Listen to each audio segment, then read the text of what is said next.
الحمد لله والصلاة والسلام على رسول الله. أعوذ بالله من الشيطان الرجيم.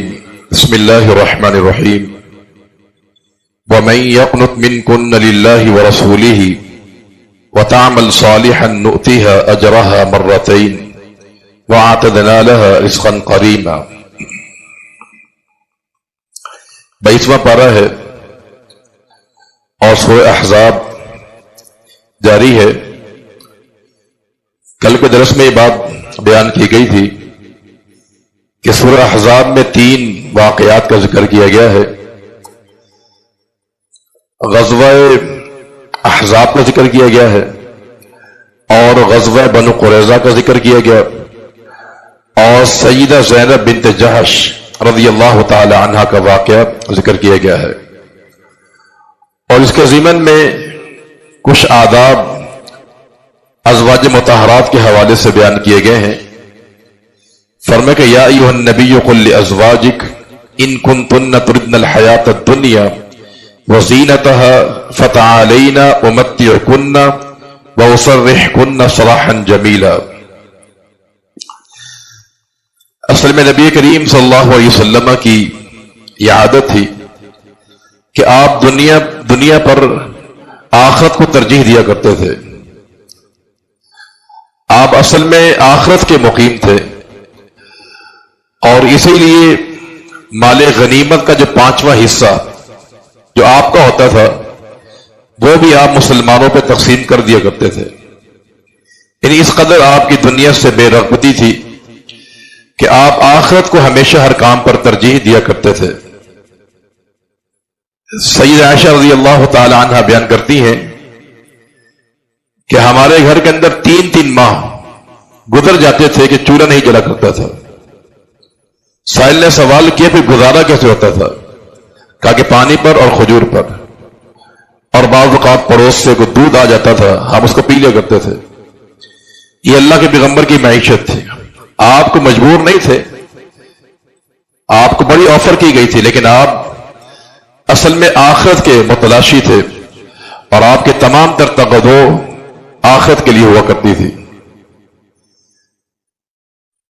لیکن جب بنو قریظہ کی فتح ہوئی اور دیگر اسلامی فتوحات ہوئی تو ازواج مطہرات نے عورتوں کو دیکھی کہ انصار کی عورتیں اپنے خاوندوں سے نان نفقے کا مطالبہ کرتی ہیں، تو ازواج مطہرات نے بھی اللہ کے پیغمبر سے مطالبہ کر دیا.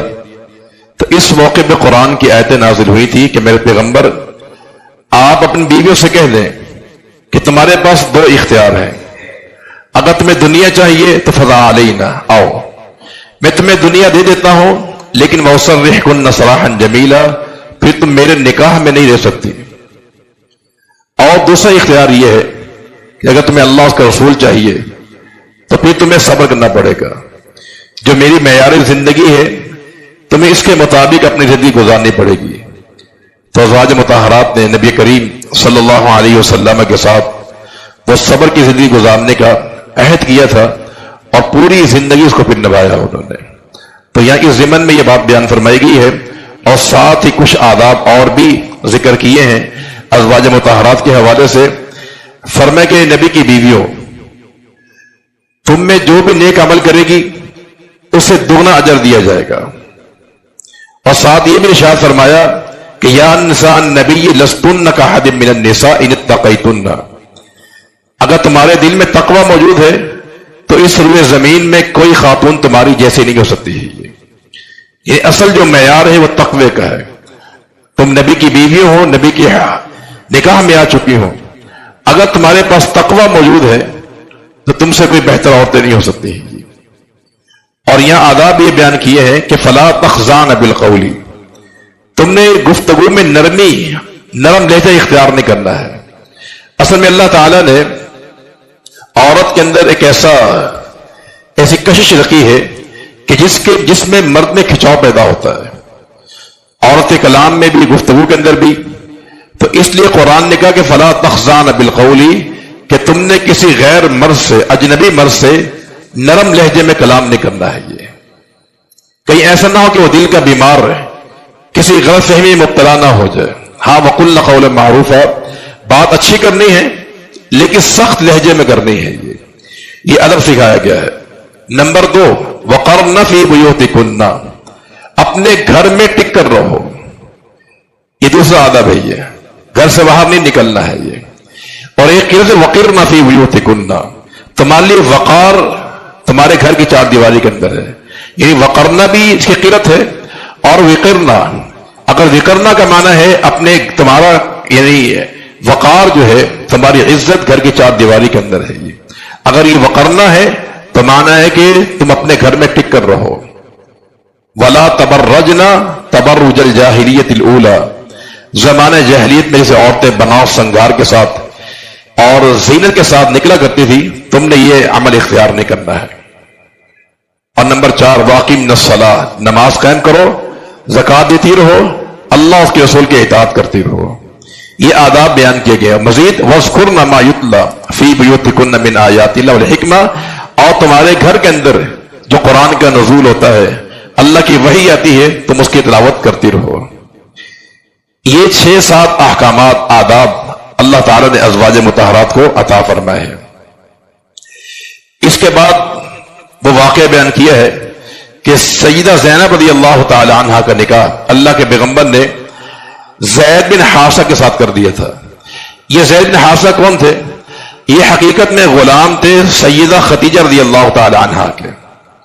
آپ نے انہیں خریدا تھا اور خریدنے کے بعد اللہ کے نبی کو ہبہ کر دیا تھا کہ آج کے بعد یہ آپ کا غلام ہے. تو زید رضی اللہ تعالی عنہ کے باپ کو علم ہوا، وہ اللہ کے پیغمبر کے پاس پہنچا، کہا کہ میرا بیٹا مجھے واپس کر دیں. آپ نے فرمایا کہ زید کو اختیار ہے، اس کی مرضی ہے، چاہے ہمارے ساتھ رہے چاہے وہ چلا جائے. جب اس سے پوچھا گیا، اس نے کہا میں اللہ کے نبی کو چھوڑ نہیں سکتا ہوں، میں آپ کا پیار آپ کی شفقت دے چکا تھا، وہ تو اپنے باپ کے ساتھ جانے کو راضی نہیں ہوا تھا. تو اس کے بعد سے لوگوں نے پھر کیا کیا، زید کو اللہ کے پیغمبر کا بیٹا قرار دے دیا. زید بن محمد جو متبنہ منہ بولا بیٹا جو ہے. اور پھر بعد میں اللہ کے پیغمبر نے اس کی شادی زینب رضی اللہ تعالی عنہا سے کر دی، جو کہ آپ کی پھوپھی ذات بہن تھی. یہاں دو باتیں ہیں. پہلی بات تو یہ کہ جو متبنہ ہوتا ہے لے پالک بچہ، اور دوسرا مسئلہ یہ تھا کہ آپ نے شادی کس سے کی؟ ایک ہاشمی خاندان کی لڑکی سے کی، اور یہ غلام تھے یہ. اور یہ دونوں معاملے عرب کے لیے بڑے مشکل تھے، کیونکہ عرب کے ہاں خاندانی نظام بڑا رائج تھا. تو اللہ کے پیغمبر نے زید کا جو کہ غلام تھا اس کا نکاح کیا ہاشمی خاندان کے ساتھ. یہ بہت بڑی ضرب کاری تھی عرب کے لیے، ان سے برداشت نہیں ہو رہا تھا، اور اسی لیے آگے جا کر پھر ان کے درمیان نچاکی بھی رہی، آپس میں اتحاد نہیں ہو سکا دونوں کا جو ہے. بالآخر زید رضی اللہ تعالی عنہ نے ان کو طلاق بھی دے دی تھی. جب طلاق ہوئی تو اللہ کے پیغمبر پریشان تھے، کیونکہ قرآن آ چکا تھا کہ ہم نے آپ کی شادی اس سے کرنی ہے. اور عرب کے اندر تو یہ بڑا معیوب تھا کہ جو منہ بولا بیٹا ہوتا ہے اس کی بیوی سگی بہو کی طرح ہوتی ہے، یعنی متبنہ سگے بیٹے کی طرح ہے. جب بیٹا سگا ہے تو اس کی بیوی بھی سگی بہو ہوا کرتی ہے، اور سگی بہو سے نکاح کرنا تو حرام ہے یہ. لیکن چونکہ یہاں پہ متبنہ کے احکامات الگ ہیں اور جو سگا بیٹا ہوتا ہے اس کے احکامات الگ الگ ہیں. یہ بالآخر نبی کریم صلی اللہ علیہ وسلم کو زینب رضی اللہ تعالی عنہ سے نکاح کرنا پڑا. اور آپ نے نکاح اس لیے کیا تھا کہ آپ کے پاس ہی وہ طاقت موجود تھی، ورنہ اور کوئی مائی کلال ایسا نہیں تھا جو عرب کی اس رسم کا مقابلہ کر سکتا ہو. یہ صلاحیت اللہ کے پیغمبر کے پاس موجود تھی کہ آپ اللہ کے رسول ہیں، آپ کو اللہ کا پیغام آتا ہے، لہذا آپ نے خود نکاح کر کے اس رسم باطل کی تردید فرمائی آپ نے. تو یہاں اس کا ذکر کیا گیا ہے، اور ساتھ ہی ختم نبوت کے تعلق سے بات بیان فرمائی گئی ہے کہ ما کان محمد ابا احد من رجالکم ولکن رسول اللہ وخاتم النبیین. آپ خاتم النبیین ہیں. اللہ کے نبی کا خاتم النبیین ہونا، آخری نبی ہونا، یہ اس امت پر عظیم احسان ہے. علامہ اقبال نے کہا تھا کہ لا نبی بعدی احسان خدا است، یعنی آپ کے بعد نبی کا نہ آنا یہ احسان خدا ہے، اللہ کا احسان اس امت پر. وہ احسان اس انداز سے ہے، آپ جانتے ہیں کہ یہود و نصارہ نے کیا کیا؟ یہودیوں نے عیسیٰ کو نہیں مانا تھا علیہ الصلوۃ والسلام، عیسائیوں نے حضرت موسیٰ کو نہیں مانا تھا، اور جب اللہ کے پیغمبر کی بعثت ہوئی تو نہ یہودیوں نے آپ کو مانا نہ عیسائیوں نے مانا. یعنی پہلے آپس میں ایک دوسرے کے انبیاء کو نہیں مانا، اور اللہ کے نبی کی جب بعثت ہوئی تو تب ان دونوں نے مل کر اللہ کے پیغمبر کو نہیں مانا تھا. لیکن اللہ کے پیغمبر صلی اللہ علیہ وسلم کی بعثت کے بعد آپ کی امت میں کوئی اور نبی نہیں آئے گا. اگر آپ کی امت میں بھی کسی نبی نے آنا ہوتا تو جس طرح یہود و نصارہ اختلاف کا شکار ہوئے ہیں کہ انہوں نے ان کے پیغمبر کو نہیں مانا اور انہوں نے اس کے پیغمبر کو نہیں مانا، یہی حال امت مسلمہ کا ہوتا کہ اگر آپ کے بعد کوئی پیغمبر آنا ہوتا بعض امت مان لیتی اور بعض اس کا انکار کر دیتی. تو لہذا اللہ کے پیغمبر کے بعد نبی کا نہ آنا احسان خدا اس، یہ اللہ تعالیٰ کا یہ احسان ہے. یہ اور آپ نے صاف فرمایا کہ لا نبی بعدی، میرے بعد کوئی نبی نہیں آئے گا. علی سے فرمایا تھا کہ انت منی بمنزلۃ ہارون، تم میرے لیے وہی مقام رکھتے ہو جو موسیٰ کے مقابلے میں ہارون کا تھا، لیکن لا نبی بعدی، میرے بعد نبی نہیں ہوگا. ان الرسالۃ والنبوۃ قد انقطعت، فرمایا کہ رسالت اور نبوت کا معاملہ ختم ہو چکا ہے. لو کان بعدی نبی لکان عمر، اگر میرے بعد کسی کو نبی بننا ہوتا تو عمر ابن خطاب کو بنایا جاتا رضی اللہ تعالی. اور آپ اس مسئلے کو ایک اور انداز سے سمجھیں. نبی کریم صلی اللہ علیہ وسلم اس امت کے بڑے مہربان تھے، آپ مشفق تھے، مہربان تھے. آپ نے اپنی امت کے لیے ہر وہ چیز جو ان کو نقصان پہنچا سکتی ہے اس سے آپ نے آگاہ کیا ہے. اور اللہ کے پیغمبر نے بڑی بڑی پیشن کو یہ فرمائی ہے. دجال کے بارے میں آپ نے فرمایا کہ دجال آئے گا، اور آپ نے صحابہ کرام کے تعلق سے بیان فرمایا کہ عثمان غنی کو شہید کیا جائے گا، حسین کو شہید کیا جائے گا رضی اللہ تعالیٰ عنہ. یہ آپ نے ساری پیشن گوئیاں فرمائی ہیں. تو کیا ایسے پیغمبر کے بارے میں توقع کی جا سکتی ہے کہ آپ کے بعد کسی پیغمبر نے آنا ہو اور آپ بات بیان کر کے نہ گئے ہوں؟ ایسا ممکن نہیں ہے. یہ اگر نبی نے آنا ہوتا جہاں آپ نے اور پیشن گوئیاں فرمائی ہے تو آپ اپنے جانے کے بعد کسی پیغمبر کا نام لے کے جاتے. حضرت عیسیٰ نے کہا تھا مبشرا برسول یأتی من بعد اسمہ احمد، کہ میرے بعد پیغمبر آئے اس کا نام احمد ہوگا. جب سابقہ انبیاء نے اپنی امتوں کو اپنے بعد میں آنے والے نبی کی خبر دی ہے تو اللہ کے پیغمبر کی ہمدردی کا تقاضا یہ تھا کہ آپ اپنی امت کو بتا کر جاتے. آپ نے نہیں بتایا تو اس بات کی دلیل ہے کہ آپ پاس کوئی پیغمبر نہیں آئے گا. تو خاتم النبیین رب العالمین نے اللہ کے پیغمبر کو بنایا ہے. دیکھیں صاحب کا تمام انبیاء پر ایمان انسان لاتا ہے اجمالاً، لیکن اللہ کے پیغمبر پر ایمان کیسے لایا جائے گا؟ اللہ کے پیغمبر پر ایمان لانا یہ کافی نہیں کہ آپ اللہ کے رسول ہیں، نہیں کافی نہیں ہے. آپ اللہ کے رسول ہیں، خاتم النبیین ہیں. جب تک آپ کو خاتم نہیں مانا جائے گا انسان کا ایمان مکمل نہیں ہوتا ہے. دیکھیں مسیلمہ کذاب تھا، مسیلمہ کذاب اللہ کے نبی کو رسول مانتا تھا لیکن آپ خاتم النبیین نہیں مانتا تھا وہ. اور اسی لیے اس کے علاقے یمامہ کے اندر جب مؤذن اذان دیتا تھا تو اشہد ان محمد صلی اللہ علیہ الفاظ پڑھا کرتا تھا وہ. یعنی اس کو اللہ کے پیغمبر کے رسول ہونے کا انکار نہیں تھا. اگر انکار تھا تو خاتم النبیین ہونے کا اس کو انکار تھا. تو لہذا ہمارا ایمان ہے کہ اللہ کے پیغمبر کو انسان جب تک خاتم النبیین نہیں مانے گا اس کا ایمان مکمل نہیں ہو سکتا. اس کے بعد اللہ تعالیٰ نے نبی کریم صلی اللہ علیہ وسلم کی چند خصوصیات کا ذکر کیا ہے. پہلی بات یہ ارشاد فرمائی ہے کہ آپ کی جتنی بیویاں ہیں آپ کو باری تقسیم کرنے میں اختیار ہے، چاہے باری تقسیم کریں یا نہ کریں. امت کو تو فرض کیا گیا ہے کہ جس کی 2 بیویاں ہوں اس پر باری تقسیم کرنا فرض ہے، لیکن اللہ کے نبی کو اختیار تھا کہ آپ کی 11 بیویاں ہیں چاہے باری مقرر کریں یا نہ کریں. یہ اللہ کے پیغمبر کو اختیار دیا گیا تھا. نمبر 2، اگر کوئی خاتون اپنے آپ کو ہبہ کرتی ہے آپ کے لیے تو اس میں بھی آپ کو اختیار ہے. آپ حق مہر دیں نہ دیں کوئی پرواہ نہیں ہے.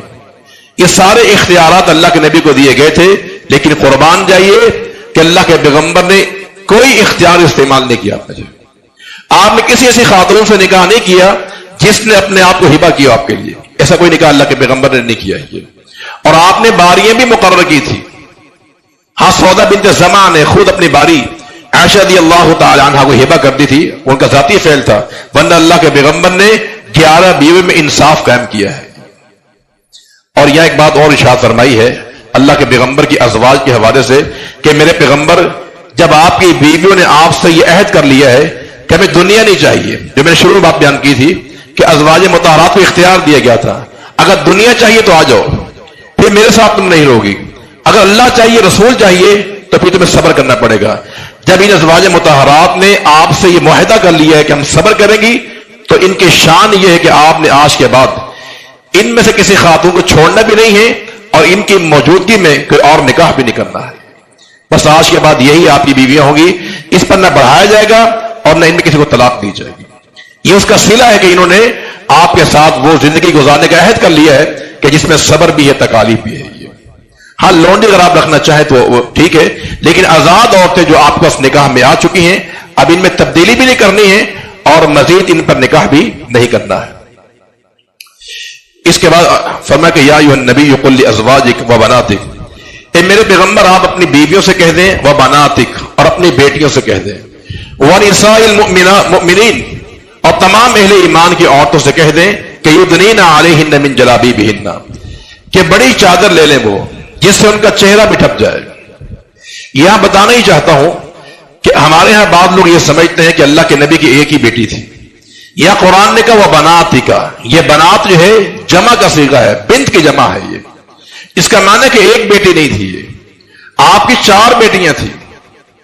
اگر یہاں پر یہ اعتراض کیا جائے کہ یہاں بنات سے مراد امت کی بیٹیاں مراد ہیں، یہ بات غلط ہے۔ کیوں؟ آگے فرمایا کہ ونساء المؤمنین، سارے اہل ایمان کی عورتوں سے کہتے ہیں، اس کا معنی ہے کہ بنات الگ ہیں اور اہل ایمان کی عورتیں الگ ہیں۔ یہ تو گویا کہ اللہ کے پیغمبر کی پھر ایک بیٹی نہیں ہے، آپ کی 4 بیٹیاں ہیں یہ۔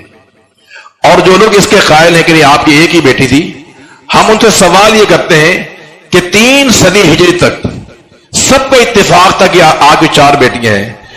3 صدی ہجری کے آغاز میں اور وسط میں جا کر جو ہے ایک متعصب شخص پیدا ہوا تھا جس نے کتاب لکھی اور یہ ثابت کرنے کی کوشش کی کہ اللہ کے پیغمبر کی ایک ہی بیٹی تھی، ورنہ شروع کے 300 سال تک جو ہے پوری امت کے اس بات پہ اتفاق تھا کہ اللہ کے پیغمبر کی 4 بنات موجود ہیں۔ اس کے بعد سورۃ سبا ہے۔ سورۃ سبا میں العالمین نے 2 قصے بیان کیے ہیں اور تقابل بیان کیا ہے۔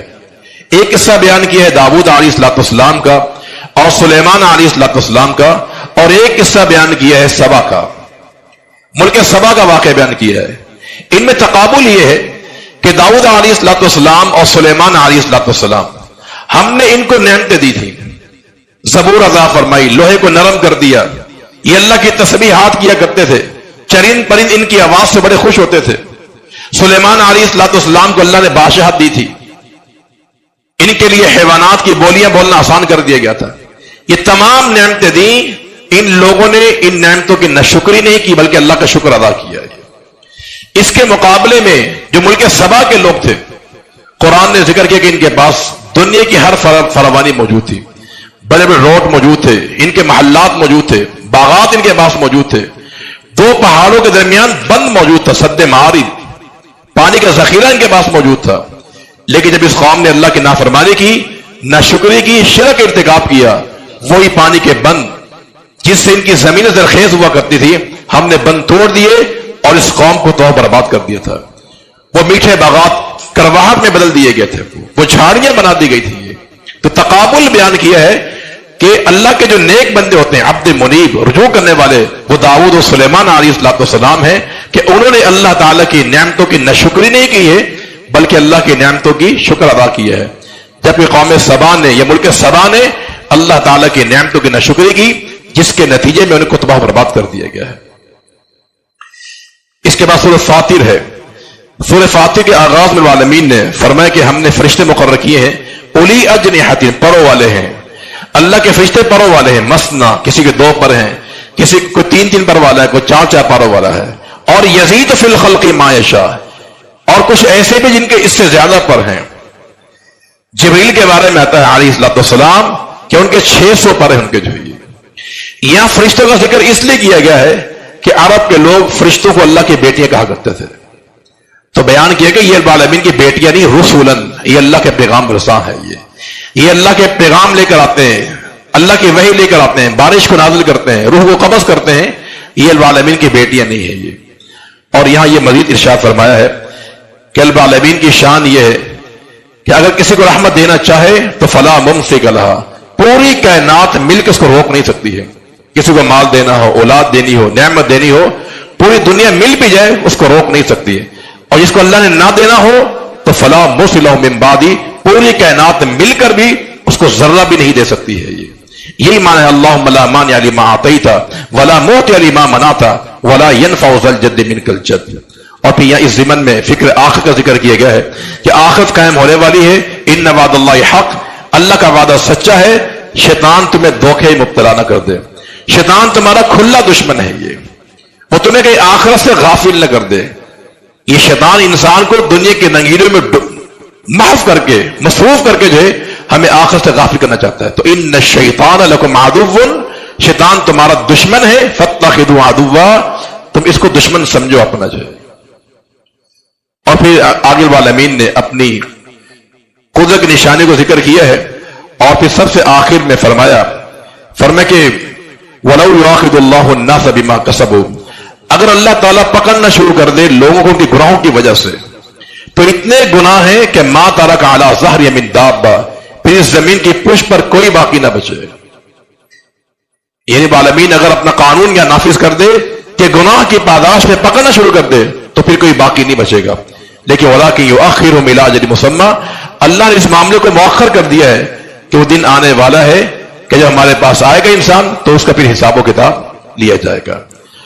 اور یہاں ایک بات اور بھی ذکر کی ہے، فرمایا کہ جب اہل جنت میں داخل کیے جائیں گے، انہیں سونے کے کنگن پہنائے جائیں گے، انہیں ریشمی لباس پہنایا جائے گا، اور ان کی دعا کیا ہوگی؟ الحمدللہ الذی اذھب عنا الحزن، کہ تمام تعریف اللہ تعالیٰ کے لیے کہ جس نے ہمارے سارے غم کافور کر دیے ہیں، سارے غم ختم کر دیے۔ ثابت کیا ہوتا ہے کہ جب تک انسان دنیا کی زندگی کے اندر ہے اس پہ غم تکلیفیں آ سکتی ہیں، اسے اندیشہ لاحق رہے گا ہمیشہ، مال جانے کا، صحت جانے کا، لیکن جب انسان جنت میں جائے گا، جنت وہ محل ہے کہ وہاں اندیشہ نہیں ہوگا، انسان ہمیشہ جیے گا، موت نہیں آئے گی، ہمیشہ انسان جوان رہے گا، بوڑھا نہیں ہوگا، اور کبھی انسان کو وہ موت نہیں آئے گی اور کوئی غم انسان کو وہاں نہیں ملے گا۔ اللہ تعالی ہمیں بھی اہل جنت میں شامل فرما دے، اللہ تعالی ہمیں قرآن کو سمجھ کر عمل کرنے کی توفیق عطا فرما دے۔ وآخر دعوانا الحمدللہ رب العالمین۔